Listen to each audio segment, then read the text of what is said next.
We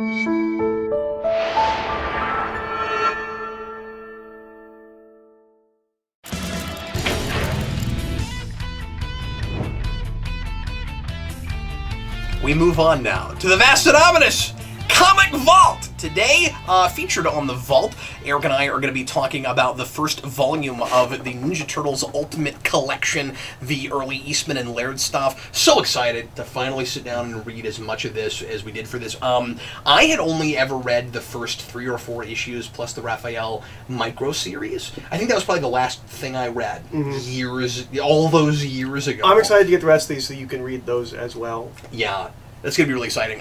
This was an education. I learned so much from this that I feel a little bit remiss and kind of embarrassed not knowing before. Things like, for instance, that the Triceratons are here this early. I didn't really know where Fugitoid came from. I didn't know all that stuff.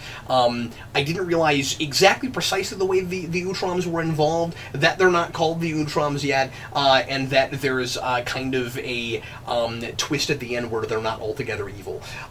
So there's a lot. Spoiler alert. That's what we do here with these. And that, but anyway, so like I learned a lot, and not just through reading this, but also with all the annotations. So you got this book for a ridiculously low price. Yeah, under $20. And I've been wanting to get my hands on this forever, and now I have my hands on it, but I don't know. I've been putting off getting them because they're so expensive. Yeah, and was this at our shop? It is at our shop. Oh, jeez. So I can only imagine.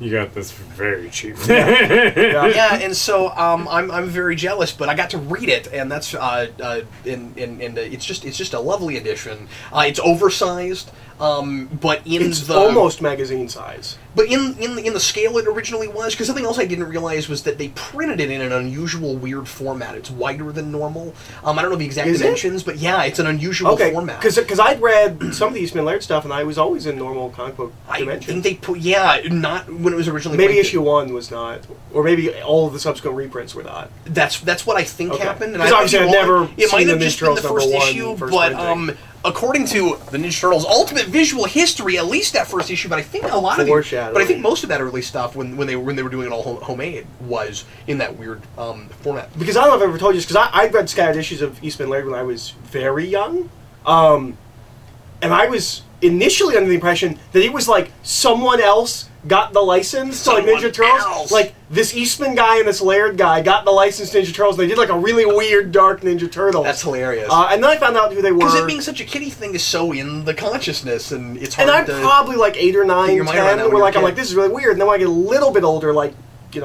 maybe 10, 11, 12, I find out this is what it is, and I've read some of this, and then when I'm like 15, 16, I get the big phone-sized book that I've shown you, which is the first 11 issues and the 4 micro series. Yeah. So I've read that numerous times. Everything after that I've only read once. So when we get to that stuff eventually, that's stuff that not new for me, but I'm not as familiar with. Do you want to start with the annotations and then maybe get into story stuff? Yeah, let's talk about the start annotations. with what makes this interesting and worth reading as opposed to any other Because volumes. there is another collection of this called The Works that's fully colored that I believe collects all the same issues volume by volume, but I don't think there's annotations. Okay. And that's obviously black and white's the way to read this, right? Yes, absolutely. Like now, I haven't looked at it real hard colored, so like I don't even really know what that looks like. I think it looks like that. Oh, okay. Sure. But even looking at that, it looks like black and white art that somebody colored. Yeah. Especially because you have to deal with inking that was not meant to be. Unless they recolored it, all of the colored versions I've ever seen in Ninja Turtles looks very watercolory. Yeah. And I think they just reprinted the original colored versions of those comics, which always look very watercolored to me. It's just a gorgeous black and white comic. It doesn't look like a mistake. It doesn't look unfinished. It's intended to be a black and white comic. It was made to be black and white because they knew they only had enough money to print a black and white comic. Yeah, and it works for the same reason the 1990 movie works, which is minimalism. It's done on a shoestring budget. It looks like it, and it's the kind of material that works really well on a shoestring budget. At least the first couple issues that are really street level. But even when you get into the more Kirby-esque cosmic stuff, they've refined the style so well that you're seeing it evolve over time, and it gets more complex, and they start putting a lot more detail in. And Eastman and Laird both in this talk about how, as they in the annotations, that as they move along, their they're improving a lot, and you see, and they're getting more ambitious. You see the evolution of their style together, and importantly for folks that don't know, the two of them draw over each other, and they ink over each other, and there's a little bit of the both of them on every page. They both draw and ink every single page. They pass the pages back and forth, so every page has both of them on it. And so if they're not both there, you can tell the difference. And nothing in this is that way, but later on, when there are turtle stories that one of them does over the other, they say to both of them, it always feels like something's missing. Because and I feel the same way. And I feel the same way. I think they're both absolutely right about it. And it's really cool that they're both humble enough to say that like they get that it's one of those duos. It's one of those classic kind of duos. I think of They Might Be Giants this way. I think of a lot of comedy duos this way. That you have the introvert and the extrovert, and when you put them together, you get one magical entity.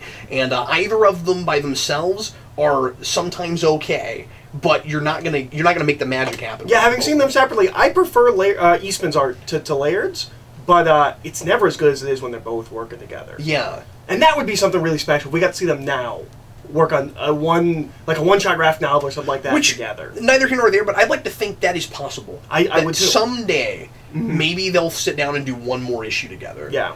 Some kind of cool one-shot, maybe for IDW. Yeah. I could see Laird coming in and doing one issue with him for IDW. One of the annuals. Yeah. I don't think he would be all anti-IDW or anything. Yeah, I don't think so. But they're obviously not like real close anymore. They're not super good friends, but they came together and did a convention together for the anniversary a few years ago, and I think that could happen. I would love to see that. But anyway, so talk a little bit about the annotations. So annotations are really exciting because I've never seen a comic released like this, where at the end of every issue is there's a little like paragraph from each of them, kind of. We'll talk about that. And then, there's that weird trailer I was telling you about, where he's super over-designed. Well, he almost looks like a Triceraton. Yeah. He almost looks like a Triceraton put on a Shredder mask. But so at least for the first couple issues, we have a paragraph from each of them, and then Eastman does a page-by-page, well, I'm going to say a page-by-page breakdown. Some of them are like pages 2 through 3, pages, I think the Triceraton one, he does like 5 pages at a clip. But he breaks down almost page-by-page, and gives annotations for each page and what he thinks works in the story. I don't think he ever says anything didn't work. But there are a couple things here and there where he criticizes them just a little bit, but he's obviously really excited about going back and looking at this stuff and going, and he doesn't sound egotistical. It's just, he does some pretty darn good work. And he also doesn't have the super critical artist thing where I hate looking at my old work. Like look at everything that's wrong. Like he's kind of going back and be like, for what it was, I think we did a really good job, and we were so excited, and you can feel it on the page. And and there's some nostalgia for the time where it's like, I'm never going to feel like this again. So that's really cool. I want to see more books done like this. We talked about the Tick definitely needs all Edlin. The Edlin run. I think you could put all of Edlin in one book like this. Get Edlin to do annotations for every. It'd be amazing. Yeah. But I'd really like to see more comics released like this. I think some of IDW's artist editions might be like this too. Like I don't know if the Simonson Thor and the Hellboy and the Frank Miller, I don't know if those are annotated like that, but I hope they are. Real quick, can I suggest something? This might sound like blasphemy to some people, and obviously I would want to have this physically, especially this oversized format.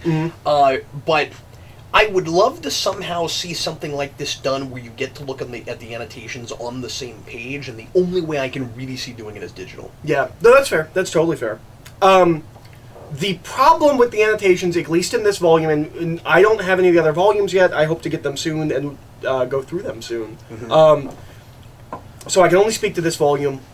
I don't know either A, why Peter Laird showed up, or B, why they asked him. Yeah. Because he gives a pretty lengthy thing for the first issue.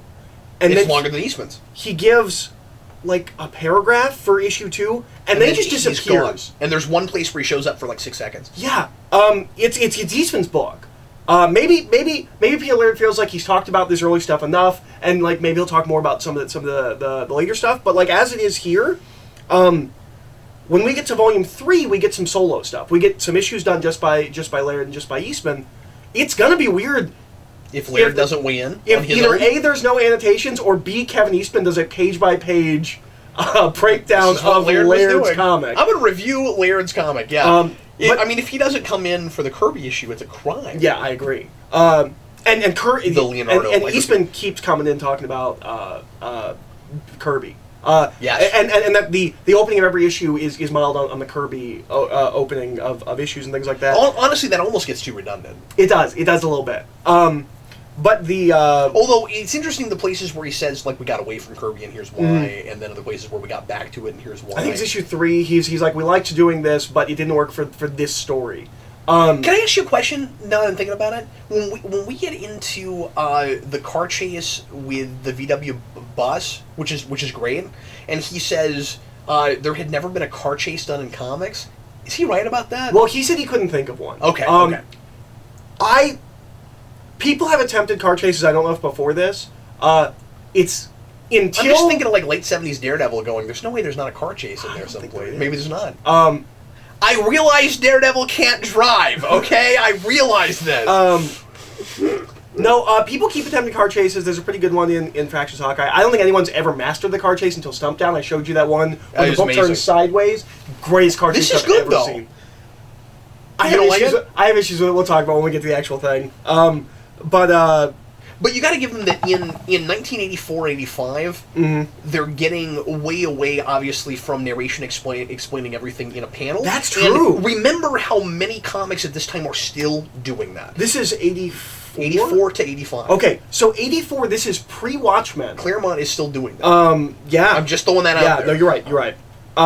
Even Miller is doing some of that. Oh, well, Miller's all about narration. But yeah, no, you're right. I hadn't really thought about that. But yeah, this is really.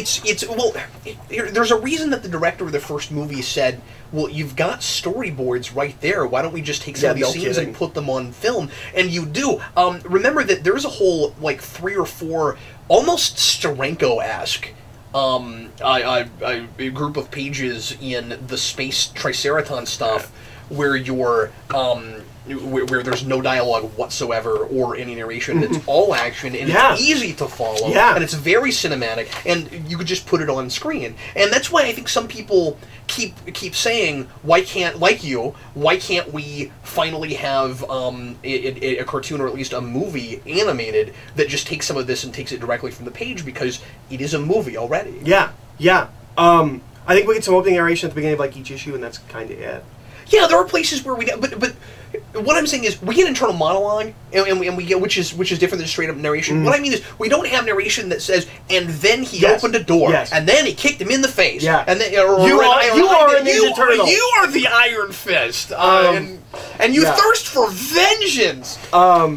Now, there are a couple of places where it does that because it seems a little bit unconfident with if what it's showing on the page is enough. It hardly ever goes there. And I think it's more in the first issue than anywhere else. Well, the first issue, though, is mostly just for dramatic effect. They're making fun of Miller there. Yeah, that's true. I could have used more of that in other issues, to be perfectly honest with you. That was part of the fun of that, I thought. And it made a lot of sense with the origin issue because you're putting the Turtles' origin in the middle of Daredevil's origin. Yeah. And so you're doing it like a Daredevil comic. Yeah.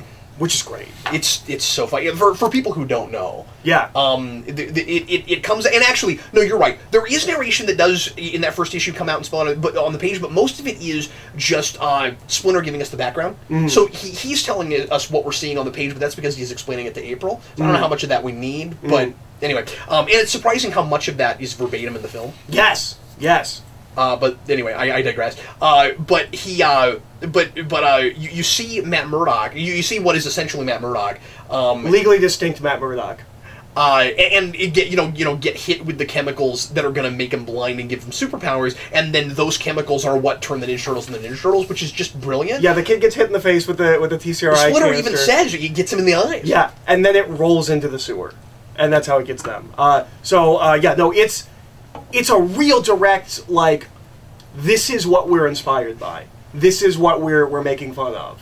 But while I'm reading it, I'm kind of sucked in and taking it seriously enough where I'm not thinking too much about that. Like, I get that it's there, and also it's just some of that is stuff that I know academically already. All of it is, it's comedy played completely straight. Yeah, where like it doesn't play like a comedy; it's just absurd. And if you give it to a kid, it's not comedic at all. Yeah, it's dead serious. Yeah.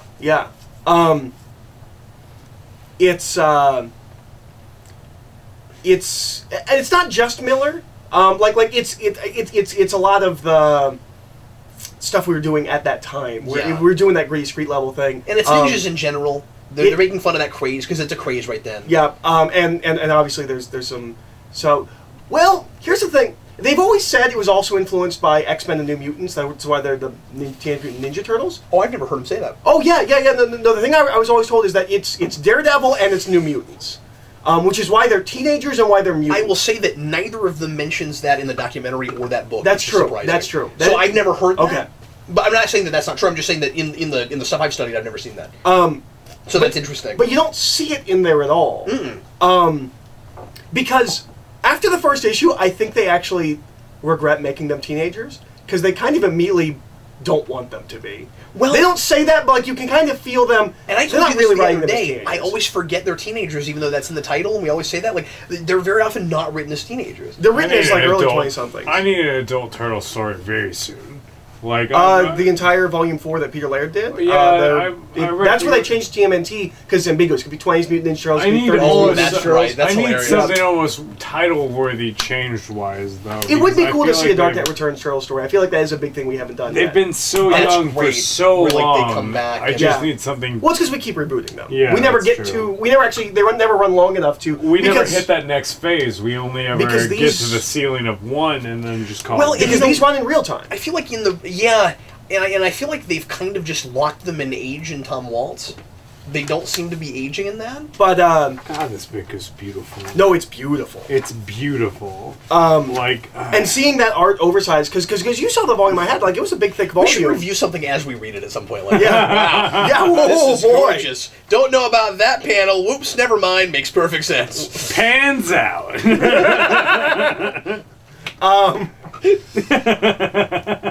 But and the first issue is probably, I assume you have this too. Like the first issue is the thing I read the most from Eastman and Laird. Yes. I read it as a kid, not as like a little kid, but like by like 10 or 11, I got my hands on probably like 15th printing Teenage Mutant Ninja Turtles #1. I didn't get to do that. I didn't read it until sadly. I mean, I had seen pictures of it. I knew kind of what it looked like, but I didn't get to read it until Vince and I started doing the channel, and he had a copy of it of the trade, that other trade you have, I think, or something really really similar to it.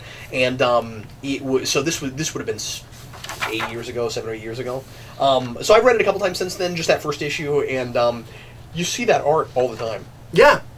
Well, and it's kind of a bummer because I do feel like when people reference this when they go back to this, it is always the first issue. And I feel like when people talk about it, they talk about the first issue. We should talk about the rest of the book and what else is in this. And we're going to. Yeah. One thing that I think it's in the second or third issue that I was surprised by. There are things that in really interesting, subtle ways influence the '87 cartoon show that nobody ever talks about, and one of them is Leonardo has two catchphrases in the '87 show that he says all the time, that never stops saying. One of them is, everybody say it with me, turtle power. The second one is turtles fight with honor. Second issue, turtles die with honor. Yeah. They took it from that. Yeah. That's I'm assuming. I thought you were going to say, we've got to do something. I thought that was really interesting, that they'll take things that are really edgy and not remotely kid-friendly and turn them into something completely innocuous. Yep. One of the things I thought was interesting, because I've never heard either of them say this, talking about the Shredder. And the fact that the Shredder dies in issue 1. Yes. And for all intents and purposes does not come back. We'll get to the resurrection Shredder stuff, I can't wait. But it's weird and it's amazing and it's so crazy. But is it weirder than 03? Because that's pretty freaking weird. It's weirder than 03. It is one of the weirdest things I've ever read, just because it's so just gonzo, just berserk. Like, how did you even think of that? Like, Shredder's an alien. Like, that's not insane. Like, this is insane. Okay. But it is pretty cool that they let that go as crazy as it did. That's true. You mean you made Shredder and Krang the same character? But okay. I love that Eastman says, like, that's basically what they did. We killed off Shredder, and we always said we wouldn't be like all those other comics. Yeah. When we killed our villain, they'd stay dead. He's dead. And then the immediate next line is, but we never thought we'd get more than the one issue. Yeah. And I love that. That's right. I love that, like, looking back on, like, young, obnoxious, like, yeah, we're gonna kill him, he's never gonna come back. Never really thinking you'd ever have to do anything more, and then being like, well, what if we did bring back the Shredder? Well, and they're already thinking, what if we bring back the Shredder as early as, like, the second or third issue? Yeah, because they were fighting the Foot Clan. Well, not just that. There's the panel of the mysterious guy they never pay off. You remember that? Who's looking at them through a window like a sniper guy? And yeah, he's looking at them, like, through a telescope. Here's what's weird about it, okay? Because it's clearly somebody that is familiar with them, and they're like, he's a mysterious guy. There's something going on there. Thing is, Eastman says something that does not make sense in my brain, that does not compute. And that is one of those places where he is sort of criticizing them. Yeah, he's like, this never went anywhere. Yeah, we forgot about this. We forgot all about this. There it is. Oh, forgot about that panel. It's one panel. He says, I think he might be extrapolating from hindsight. Now, I don't know. I don't want to put words in the guy's mouth. But there are places where Laird, not so much in this, but because you don't see much Laird in this. I'm convinced Laird wrote them a 2-page email and they published a page and a half on the first issue, and then like just broke the rest of it, just a little piece of it. I'm convinced of that. But anyway, and then they get Eastman's back and they're like, well, we should have tried to limit you to 125,000 words. No, I'm kidding. He doesn't write too much, but I'm wondering if they meant for it to be this annotated. Like, I'm assuming so. I assume so. Maybe they let him do page by page. Maybe it was like Eastman knows what the project is and Laird doesn't, or Eastman decides what the project is. Like, I'm not sure what happened with that, but I digress. Okay, so there are places and other things I've looked at where Laird will be like, Eastman keeps saying this, I don't know what he's talking about, and this is one of those things where I'd love to hear Laird's side of it, because with the guy looking at the window, he says, it might be Shredder, I don't know. I don't remember what it was. Does Shredder smoke cigarettes? He's got an ashtray with a cigarette coming off. It's not Shredder, right? I don't know. I mean, Shredder smokes cigarettes. Oh, okay. All right. When I think of Shredder, I think of him pulling the mask down and he's also selling them to 13-year-old children. It looks very distinctly not I smoke and I can't mime smoking any better than anyone else. You just pull out your e-cigarette and you're like, okay, look, this is what it's like, but just imagine real smoke and not this light coming out of my face. One of the things, this is neither here nor there, but one of the things that Laird says, I can't remember if it's in this or in that, I think it's in that. And this. Oh, that amazing book that Jay had recommended to us. It's very exciting. Completely. There's a place where Laird talks about how Eastman always says that when they named the Ninja Turtles, they didn't. Do you know about this? When they named the Ninja Turtles, that's in this. Is that in this? That's in this. They didn't give them Japanese names because because people aren't familiar in this country with Japanese names. It would seem weird. It would seem weird and confusing. And Laird says he always says that. I don't know where he gets that from. It doesn't make any sense in my brain because that can't have been why. Because we gave other characters Japanese names. You have Hirokusaki, and you have you have it, and even his brother Nagi and Yoshi. But then he says also, are most people in this country any more, especially like kids and teenagers, any more familiar with names like Leonardo and Raphael and like incredibly early Italian names or anything like nothing that? against Eastman, but I thought it was hilarious that they were like arguing about it independently. Well, Eastman doesn't comment on it at all in this. Right. It was just Laird says I think he even says I've heard that he said this. Yeah. I don't think he says that he keeps saying this. Okay. So that could have been like just conjecture. One of the things I love that makes this feel like they did the research, but I know they didn't. But they were more into this stuff than a lot of other people doing this stuff. Is that Shredder and his brother are Oroku Saki and Oroku Nagi? The last names are first. Right. No one does. Still, we refuse to do that. Well, yeah. They misspelled that. Michelangelo, but you can give them that. Yeah, do you know about that? No, I didn't. So, starting with issue 2, because Eastman's lettering, he misspells Michelangelo. Michaelang.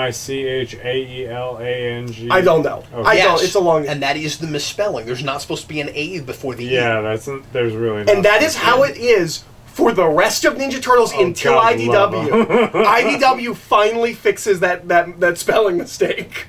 And I want to know how many people have thought it's wrong because of that. like talking about the painter Michelangelo. Like, I bet Ninja Turtles has ruined forevermore people's ability to spell the man's name. It's right, you know, when Michelangelo was painting the Sistine Chapel.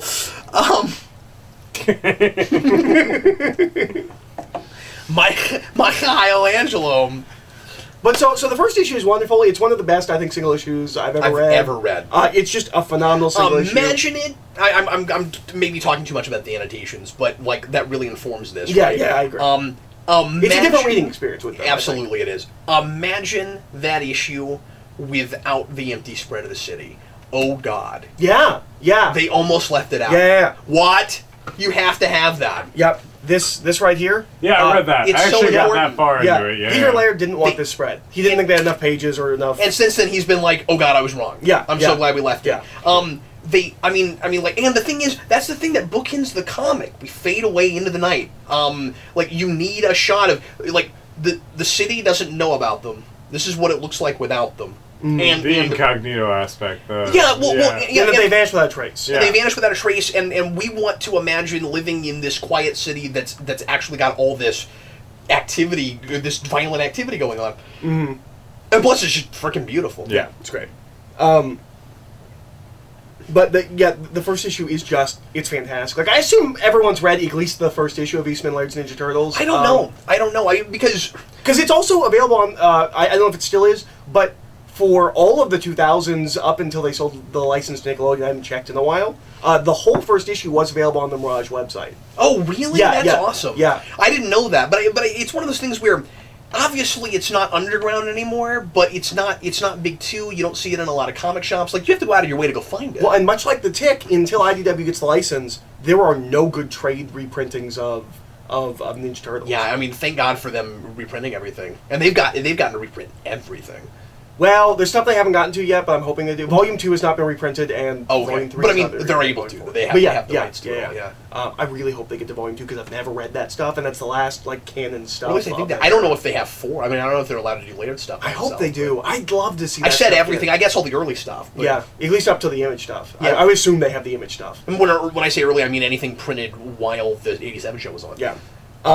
Because they've been printing Adventures and all that stuff. But anyways... But so then the first issue is the insanely successful, and they get to make more. And they immediately go to Mousers, small robots that eat mice. I've always thought that was so, like, we can do anything. When we get to make a second issue, there's going to be a mad scientist who makes tiny robots. I think it's two things, though. That make that not as counterintuitive a choice as you're making it out to sound. One of them is we just did a we just did a real, like, old-fashioned, almost supernatural seeming kind of threat with ninjas, almost otherworldly in a way. So we'll go to the sci-fi place we've always wanted to go to because of Kirby, and they've been writing Fugitoid and stuff. As we'll later find out, Star Wars. And we want, and we want but I mean, like, that comes as much from, like, a cyberpunk place, right? And so it's like so my guess is they're thinking we want the next threat to be something more, like, modern and that's high-tech, that's harder for the Turtles to deal with because it's not on their same playing field, and also put the one being we know they care about in jeopardy. And so that's that makes sense. So no, I see it. I mean, like, and they just want to do, like, weird, crazy, out there looking stuff. And the Mousers are a great design. They've always been a great design. Yeah. The double-page spread of the army of them is phenomenal. And I love how insane Baxter Stockman is.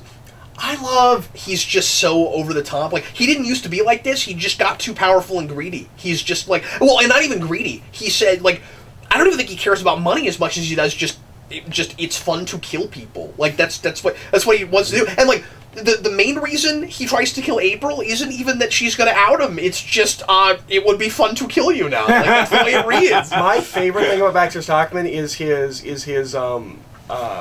ransom tape, where his demonstration of his power is he goes, "This is a small replica of the World Trade Center." And he crushes it in his hand. Yeah, his whole plan is to take down one of the World Trade Centers. Yep. Got a good head up on his shoulders. And you know, we talk about how a lot of stuff in the mid 80s to early 90s keep putting the World Trade Center in jeopardy. You know, obviously just a decade or two before we lose them in 2001. And even the 87 cartoon does it. Really early. Well, it's a big landmark. It's the biggest thing in New York, of course. Yeah. There's a great poster for Godzilla movie where Godzilla's on one and I think Gigan's on the other. It's set in Japan. It's not even set in America, but we drew a poster on the top of the World Trade Center. Yeah, in '87, there's an episode where they call it something else, and then the next time they mention it, it's just the World Trade Center. I don't understand that. But anyway, I digress. But no, Baxter is hilarious and mortifying all at the same time. They give him, of course, a lot more dimension when you get to IDW, and even in the 03 series. Where I kind of feel bad for him when he's a head on spindly legs. And he doesn't come back, I don't think. Does he not? I want to say, I read this somewhere, I thought maybe it was in the annotations. He doesn't come back until issue 2 of Volume 2. Once again, it's a little surprising. That's very far off. That a Saturday morning cartoon that gets as far away from this tone as it does draws as much as it does from the comics. Mm-hmm. Well, Baxter's very different. Well, yeah, but the fact that they even call him that. It's true. It's true. You've seen other things that don't take anything but the central characters and they completely change them. That's true. And he's gone! Alright, so, how'd you do that? So, we're talking about the Mousers and things. Ah, the Mousers, yes. And Baxter Stockman. We haven't talked about April at all. Yeah. How'd you feel about April? Existing? Yeah, I was kind of indifferent towards her, I guess. I like that at the point where we are at the end of this, the Turtles don't seem like her entire world yet. Mm-hmm. But she does care about them, they are friends. Yeah, but I kind of like the almost... It's almost absurd and almost realistic at the same time, if that makes any kind of sense at all, where she kind of proves how adaptable human beings are, where there's this impossible thing that happens, and pretty quickly... And it's not because it's glossed over, it just seems like, yeah, people adapt to things, like, okay, there's giant talking walking turtles, and I like them, and they're friends of mine, and, like, after a while she just kind of goes along with her business, but she still is worried about them. When they're missing for a long time, or when they're missing for, like, a couple days and she's trying to find them, I like that we cut back to her every now and again. Did you know... Yes, I love that. I love that we check back in with her. Because it'd be real easy to forget her. She visually looks entirely different from anything we've ever done with her. Yep. Like, the April on the front of this is not the April in this book. No, and she's also going to change over the course of even the first 11 issues. Yeah. I think she gets a makeover at some point. But she's very different. Did you know that we get for second time around this early? Yes. Did you know it was that here? I know about. I guess that is in the first couple issues. And it's in 03, and they take a lot of stuff from this, but yeah. So... Splinter is lost. That's kind of like a big cliffhanger, is that like... and that was an interesting idea of doing a story... It's issue 3 where we do... The majority of the issue is a car chase, and there's like a backup story that's like 10 pages. Because all of these are like 30 or 40 pages issues. We do like a backup story that is the Splinter story. Like, this is what happened to Splinter. Which is kind of the more consequential stuff. Yeah. In issue 3, we get the busting into the lair and the Splinter and like all that 90s movie stuff. And the big and the big cliffhanger at the end of that with that 10-page almost kind of epilogue thing is the introduction of the Utrons, right? Yes. Where he goes to TCRI. Yes. And he finds them, and it's this big kind of what the heck thing. And then we immediately interrupt it with the Raphael micro series. Now, you said you liked the car chase issue. I did. It's a little interlude-y.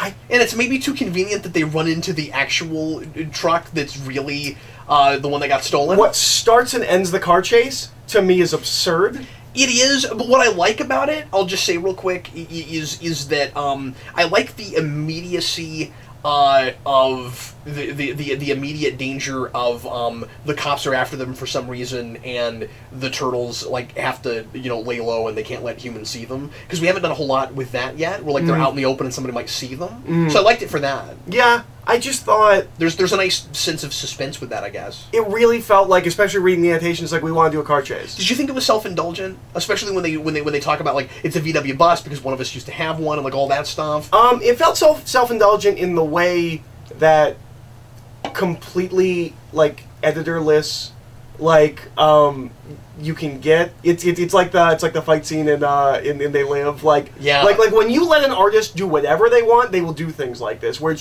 it's an entire issue that's nothing but a car chase. My issue but it's the good and the bad with the bad, I guess, but I didn't think that was bad. Go ahead.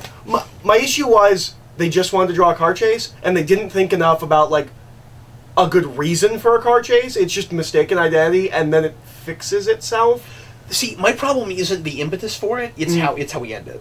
Mine's both. I just thought both of them were like because it just comes out of nowhere. I don't think that's that ridiculous though. That like you're driving a car that looks so much like another one that you're looking for. It's how they immediately react because they're also very violent. Like they're kind of crazy how they react to it. No, the turtles. The turtles, yeah. They immediately start like just like whipping around corners and like because all that happens is lights come on. And all she has to do is pull over and talk to the officer, and everything's resolved. Well, right, but how is she going to hide the turtles? Yeah, like the problem is she can't pull over because they'll see because the cops will see them. I thought they could just hit the back of the van. That's why it's immediate, right? But it's not that big of a van. Like maybe they should have made it clearer that maybe they should have done like some kind of a bird's eye view shot or something. It's like, look, there's nowhere for us to go. Yeah. We have no blankets. Like maybe I read too much into the reasons for it. Yeah, because my reading was just like.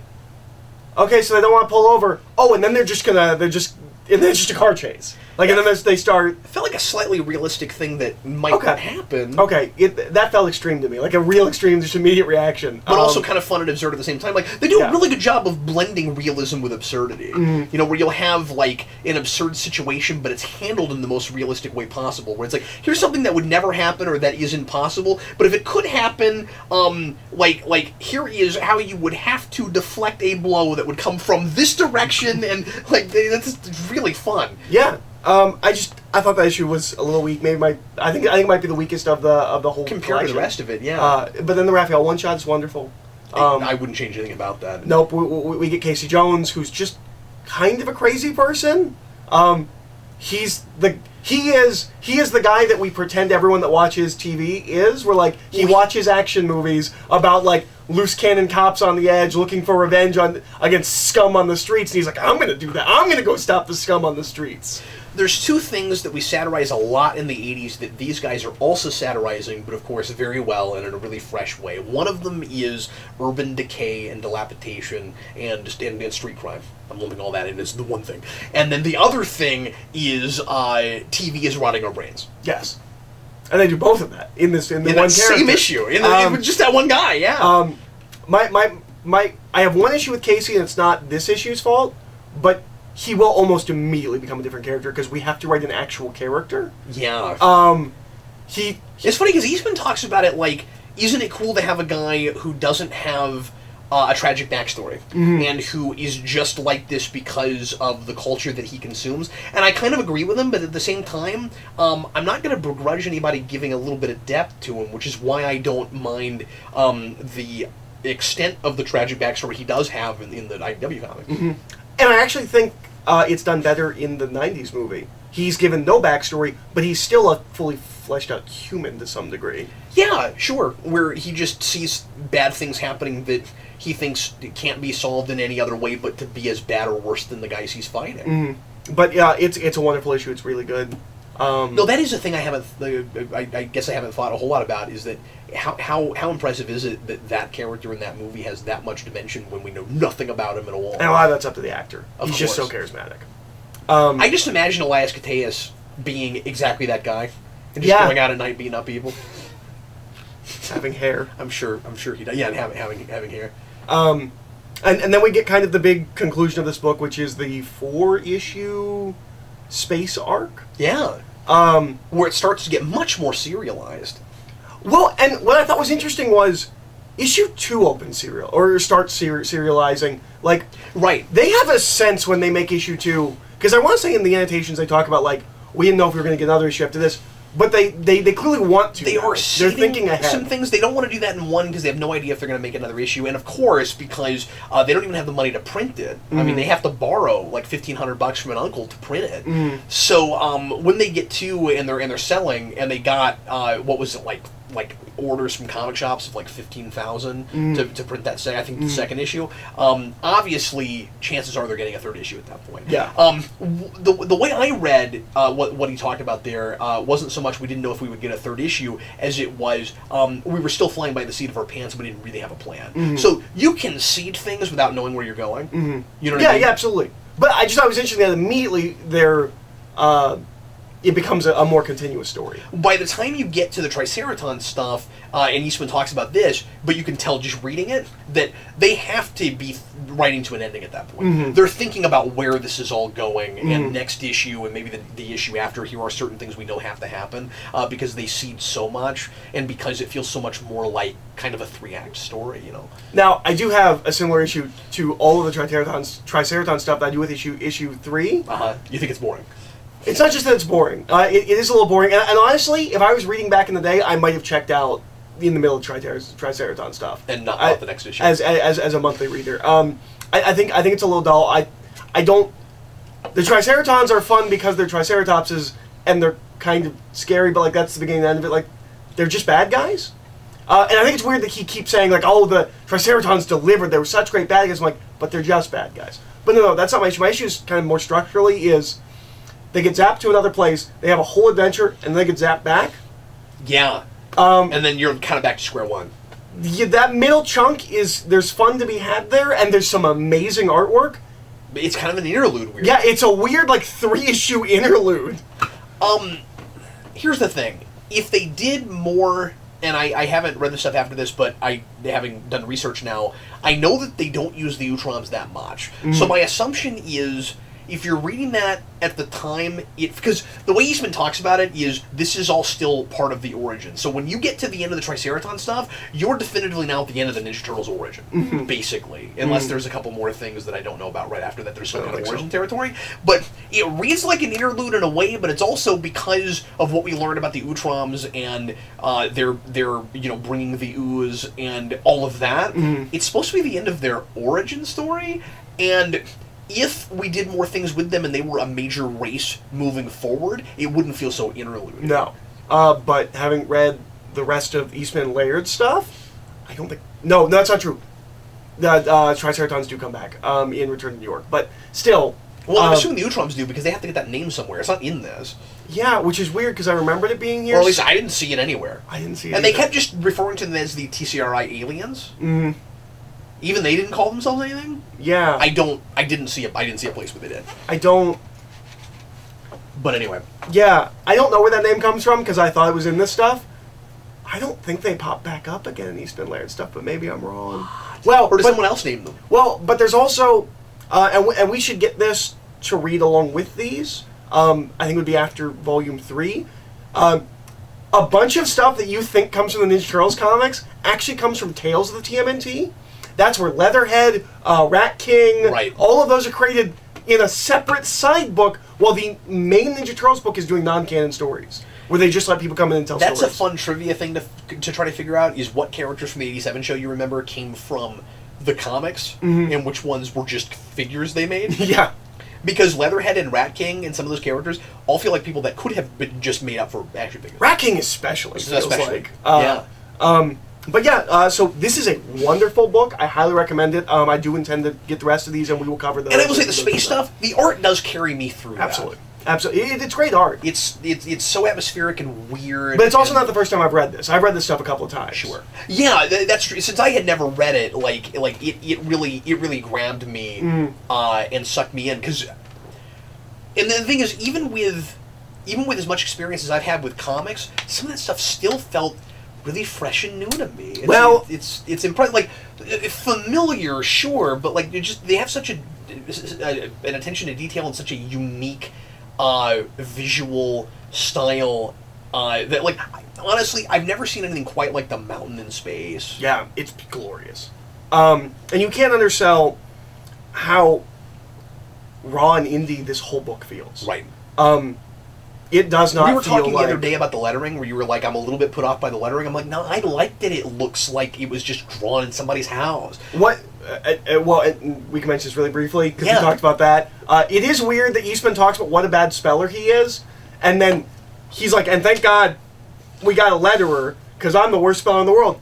I didn't notice any typos except for Michelangelo until the new letterer showed up. Well, he wasn't a letterer before. I think he was an inker. I forget what he did, but they had to teach him how to letter. That's great. Was that Jim? What's his name, or was it? I forget now. I forget. No, I think Jim. What's his name is the guy that will become like the mainstay artist. Oh yes, that's right. Mirage, that's who right. We'll get to eventually. I'm mixed on this. I don't love him as much as they love him. Like they talk about him like he's Capullo to McFarlane. I don't think he's exactly that. We're like he's really good at aping their style. Yeah. How do you ape two guys drawing at the same time on top of each other? Yeah.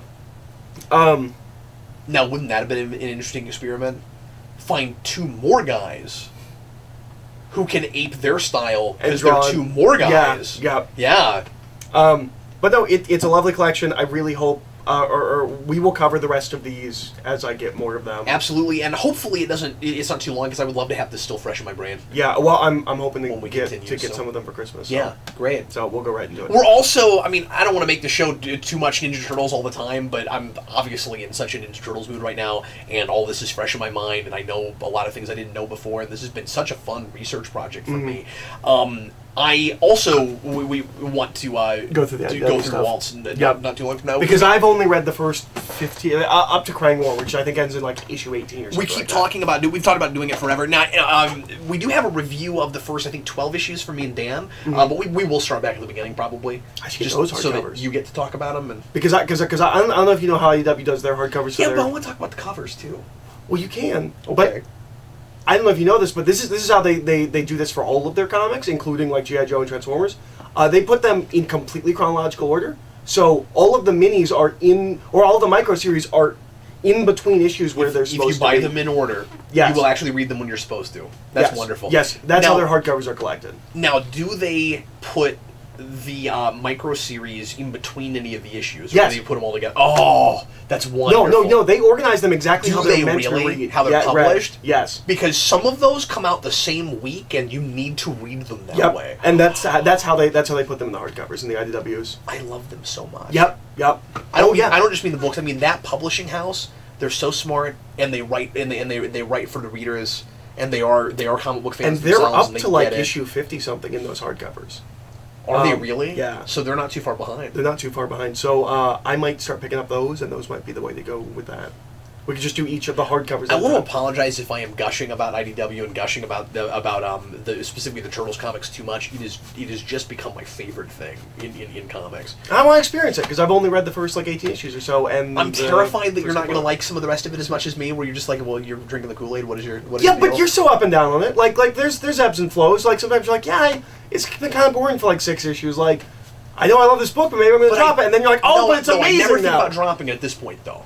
The deal is, I've never said that since 7 or 8. I've never said that. You're right. No, I'm too in love with the world. That's the thing. It could be bad for 10 issues. I'm too in love with the world, and I trust him. I trust. But now, if Walt's left and somebody else took over, then the verdict is out. Right. But they've had enough other writers come in and work on that book that there are a couple of contenders. Because he doesn't write most of the micro series, right? No, and he doesn't write Secret History of the Foot, does he? No, that's Burnham. Okay. And that's one of the best things Burnham's ever written. I've got that in Burnham would be one of the contenders. I think the guy writing this, or is it multiple people? Give me a second. No, this is one guy. Dimension X reads pretty close to the way he writes. This is Ulysses Farinas and Eric Faritas. They have like really similar last names, but it's not the same last name. And so these two guys together, like they would be a contender. This is pretty close to the way he writes, and it's pretty character driven. But anyway, so I'm moving right along. I'm gonna only talk about more turtle stuff. So if you're sick of that, sorry, and feel free to skip. Turtles for 2 weeks, man. But specifically, if you're tired of me talking about the IDW Ninja Turtles, I apologize, but I am going to move into some of that. I'm just going to talk Turtles today, because there are some other things I could have jumped into, but obviously this is turning into another really long show, and we have lots of other things to cover on segments today, so I will get back to some more pulls next time. So I will briefly mention a couple things. Ninja Turtles 76. I am excited to mention anyway, because I was going to talk some more, by the way, Ninja Turtles Ghostbusters 2. But it occurs to me that I talked about the first issue. 2 and 3 are out. I think it's only 4 or 5 issues, so there's really no reason to talk more about it until I finish the whole thing. But anyway, the only thing I will say about that really quick is that by the second issue, they are doing different art styles and different dimensions, and they're drawing the Turtles and the Ghostbusters differently, and that's really exciting, because that's what I was kind of asking for with that first issue. So I take back all those things I said about that. Anyway, but 76, we start dealing with the fascinating breaking status quo, where the Triceratons are going back to their home, which is our home, which is Earth, and they come in peace, and we ruin it naturally. They do come in peace. They come in peace, yeah. They obviously don't understand us, and they're very much a warrior race. They're real Klingon-y. But when they come in, they want to figure out how to coexist with us, and they have every intention of making that work. And we pay off the arc I don't like in a really good way, where we take the shadowy government agency and the agent guy that runs over that, and I'm kind of tired of espionage. Is that Bishop? It's Bishop. Okay. I'm kind of tired of... Where does he come from? 03. Okay! I forgot about that guy. Yeah, that makes sense. They're the shadowy organization that is following the Shredder, and they're the ones that know about the aliens, and that's how you get to Alien Shredder. So they're very xenophobic, and they don't appreciate aliens or mutants, and they don't understand them, and they think that they're a threat to our way of life, and they're basically Sentinels with the X-Men. And they they're basically what's his face? Trask, who creates the Sentinels, right? They're not like Sentinels because they're not robot people. And so anyway, the Triceratons show up, and they're like, we come in peace. And Bishop comes to them and tries to act like he's going to be the liaison between them and humanity, and it's all a ruse. And when he kind of gets them to what he thinks is a weak and vulnerable place, he says, basically fire everything, and we get a big battle on the streets. And I'll go ahead and spoil the ending, because I think this is maybe a thing to sell it and try to get people to start reading here, because this is a decent jumping on point, I think. As long as you know this, which is Splinter is still leading the Foot Clan right now. Splinter shows up with the Foot Clan in the middle of this whole thing, and that's kind of a big cliffhanger. Is he stops Bishop and his agents, only to then subdue the Triceratons and kidnap them himself, and that's just a very exciting place to be. So anyway, yeah, it's this remains wonderful, and we're kind of back to I can't wait for every issue. I really like that cover. It reminds me of it's not exactly that, but it reminds me of the Manhattan, the video game. It reminds me of the cover of that, the one with the Triceratons on it. Project Manhattan. Yes. Manhattan. Yeah, it is like that. Yeah. Yeah, it kind of reminds me of that. I think it's Project Manhattan is the name of that. What you're talking about? Ninja Turtles 4 on the NES. Yes. Yeah. And then I'll talk a little bit more about Dimension X. So I'm holding up issue 2 because I don't... Usagi Yojimbo. I have that. Oh, that crossover? Yeah. Oh, cool. In fact, I have written and recorded a review of that I've not posted yet. Is it good? It's okay. Okay. It's... Spoilers. It's a Usagi story before it's a Ninja Turtle story, and it's a little bit confusing as to what the Ninja Turtles even are in it. But I enjoyed it.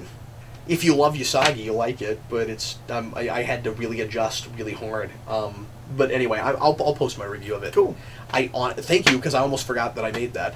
I just haven't put it together yet. Anyway, so I'm holding up issue 2 because this came out and I didn't know about it, and I missed issue 1, so I had to read that digitally, and I'll buy that eventually. But anyway, so and that's part of why I haven't been talking about this, is I let it stack up before I read it because I didn't have the first issue. I just need to order that. I'm going to complain about that. Why is this not in Ninja Turtles universe? You make a second ongoing book to be where these stories go, and then you do one of these again anyway. I'm not complaining about the price tag or anything, because like if you have enough stories that you really need or want to tell all at the same time, I can live with, as long as what's going on in the universe is good, I can live with another miniseries, but I don't care about the Path of Karai stuff. I read an issue, I'm not loving it, I haven't read the rest of it yet, so maybe I'll like that more later. But the point I'm making is, that seemed like a story you could have maybe told anywhere, at least where that first issue of it was. And so I don't know. This was timeline-wise. Yes, this is timely and important. And if it's timely and important, I feel like it should be in universe. That's fair. Make Path of Cry a miniseries. Especially because we have put a couple of things in there that you would be very remiss not to read. Especially, I mean, that's where the two-parter with Donatello Metalhead is. Like, we need that. So and I mean, it's only a two-parter, but if they had made that a mini or a one-shot or something, you know, it would have been somewhat disingenuous. I'm glad it was in universe. This should have been in universe. Okay. And maybe they did it because it's 5 issues and they didn't want any arcs in universe to be that long. Maybe that's why they did it. Also, these read as sort of like a bunch of one-shots that are all connected. Well, then advertise this in the Turtles book so people know. I didn't know about it. Yeah, you should put ads in the Turtles books for this miniseries. And if I missed it, that's on me, but I don't remember seeing that. Okay. Now, to be fair, most of the ads in these books are at the very end, and they put them, they backload them, and I don't always look at them. So maybe it was there. I'm just saying. I wish this had been in universe. So I wish I had read this when they came out instead of waiting on it, because most of, if not all of, and I want to go back and reread Trial of Krang now, because now I have more of this informs characters in that, and now I know more about some of these people. Most of, if not all of, the characters that have to testify at Krang's trial are in this and introduced here, and we learn about them. And they're all fully formed, complex, interesting characters that all have different, unique experiences with Krang and Krang doing horrible things to them. And some of them are benign characters, and some of them are also have also like made big mistakes or are morally ambiguous or are also kind of horrible people. And the Turtles go to Dimension X in order to try to round each of them up and get them to go testify at Krang's trial. And each issue is, the conflict is, A, can the Turtles convince this person to testify against Krang? And B, will the scary like bounty hunter assassin guy kill them? You remember that guy who was on the back of that book of 75 where you were like, oh, he looks cool, who is that? The assassin guy? Yeah. He's in this. I see. Now, they've met him before, I don't remember where, so there's something I'm not remembering, where he's been introduced already.